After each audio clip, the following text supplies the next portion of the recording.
Hai sahabatku semua, selamat datang kembali di Universitas Kreatif, tempat ide-ide inovatif dan ilmu pengetahuan berpadu untuk membuka wawasan baru.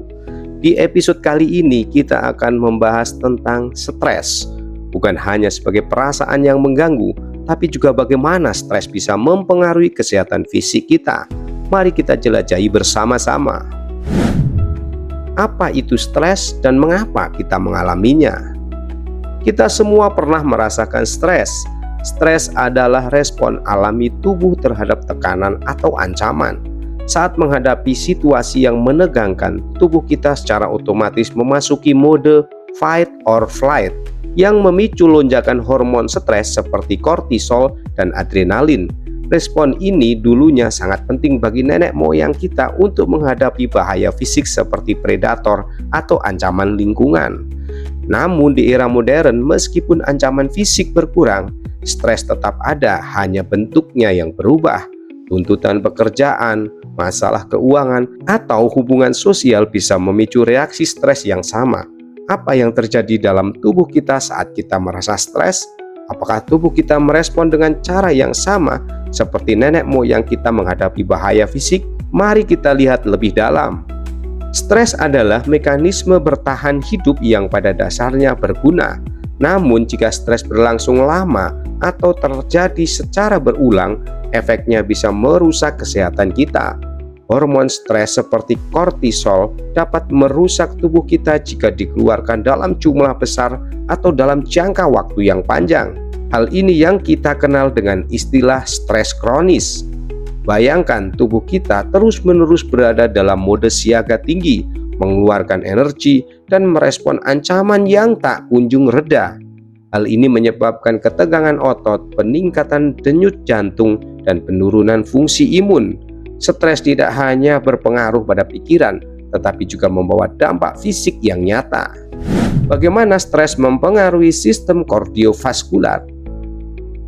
Salah satu sistem tubuh yang paling terdampak oleh stres adalah sistem kardiovaskular kita, yaitu jantung dan pembuluh darah. Saat kita stres, jantung kita berdetak lebih cepat dan tekanan darah meningkat. Hal ini adalah bagian dari respon tubuh yang mempersiapkan kita untuk melarikan diri atau menghadapi ancaman.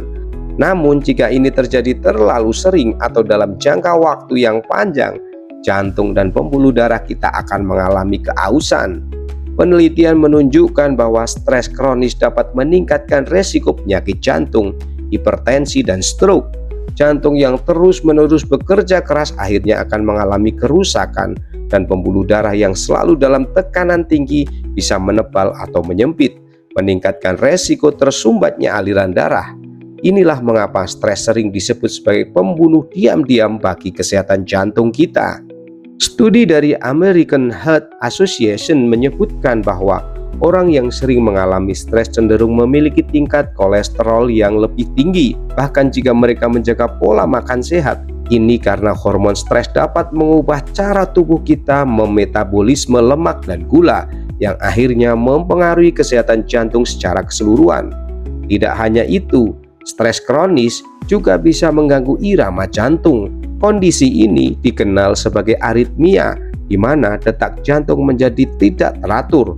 Orang yang mengalami aritmia akibat stres seringkali merasa jantung mereka berdegup terlalu cepat atau bahkan merasa berhenti sejenak. Ini menunjukkan betapa besar dampak stres terhadap sistem kardiovaskular kita.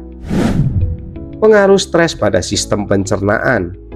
Selain mempengaruhi jantung, stres juga memiliki dampak besar pada sistem pencernaan kita. Pernah merasa sakit perut atau mual saat sedang stres? Hal ini bukan kebetulan.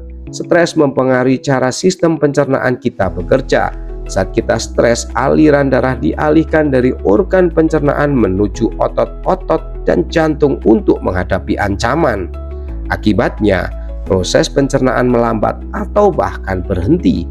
Hal ini bisa menyebabkan berbagai masalah seperti gangguan pencernaan, diare, sembelit, atau bahkan sindrom iritasi usus besar atau IBS.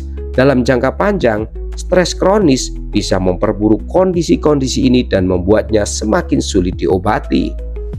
Sistem pencernaan kita sangat sensitif terhadap perubahan emosi. Kortisol, hormon stres utama, dapat memicu peningkatan produksi asam lambung yang pada akhirnya menyebabkan mulas atau gastritis. Itulah mengapa banyak orang merasa sakit perut atau kembung ketika mereka sedang cemas atau khawatir. Hal ini menunjukkan bahwa pikiran dan tubuh kita benar-benar terhubung secara mendalam. Selain itu, stres juga bisa memicu perubahan dalam pola makan. Beberapa orang makan berlebihan saat stres, sementara yang lain kehilangan nafsu makan sepenuhnya. Keduanya bisa berdampak buruk pada kesehatan pencernaan, baik itu kelebihan kalori yang berujung pada obesitas atau kurangnya nutrisi yang menyebabkan tubuh kekurangan energi. Stres dan sistem kekebalan tubuh. Satu lagi aspek penting dari kesehatan fisik yang dipengaruhi oleh stres adalah sistem kekebalan tubuh. Saat kita stres, tubuh kita menghasilkan kortisol untuk mengurangi peradangan dan menekan reaksi imun tubuh. Ini bisa berguna dalam jangka pendek, misalnya untuk melindungi tubuh dari reaksi alergi berlebih. Namun jika stres berkelanjutan, penekanan sistem imun ini bisa menjadi bumerang. Stres kronis melemahkan sistem kekebalan tubuh, membuat kita lebih rentan terhadap infeksi dan penyakit. Inilah mengapa orang yang sering stres lebih mudah terkena flu atau penyakit lainnya. Selain itu, stres juga bisa memperburuk kondisi autoimun seperti lupus atau rheumatoid arthritis, di mana sistem kekebalan tubuh menyerang jaringan sehat tubuh sendiri. Para peneliti dari Carnegie Mellon University menemukan bahwa orang yang mengalami stres berkepanjangan lebih mungkin untuk mengembangkan penyakit infeksi seperti flu. Hal ini karena stres menghambat kemampuan tubuh untuk melawan patogen, melemahkan produksi sel darah putih yang penting dalam melawan infeksi. Bukan hanya infeksi, stres juga memperlambat proses penyembuhan luka. Tubuh yang berada di bawah tekanan stres tidak bisa fokus pada penyembuhan karena energi dan sumber daya yang dimiliki dialihkan untuk mengatasi ancaman yang dirasakan. Maka, stres tak hanya membuat kita sakit, tetapi juga memperlambat pemulihan kita.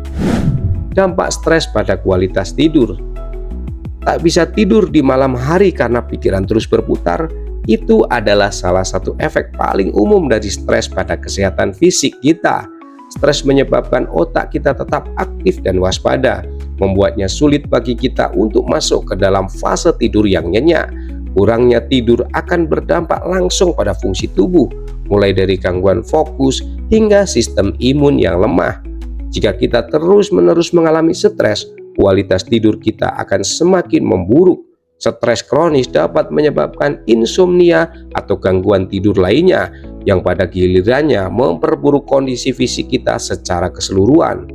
Kurang tidur juga meningkatkan risiko penyakit jantung, diabetes, dan obesitas yang semuanya terkait dengan kesehatan yang buruk akibat stres.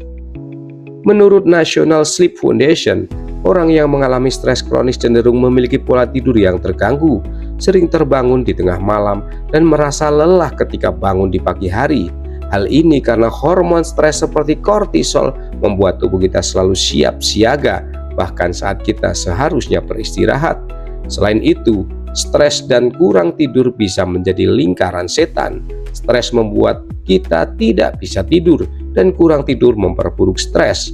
Untuk keluar dari siklus ini, sangat penting untuk memahami bagaimana cara mengelola stres dengan baik dan menciptakan rutinitas tidur yang sehat. Terima kasih telah mengikuti episode Universitas Kreatif kali ini. Stres memang bagian dari kehidupan, tapi bagaimana kita mengelolanya sangat penting untuk menjaga kesehatan fisik dan mental kita.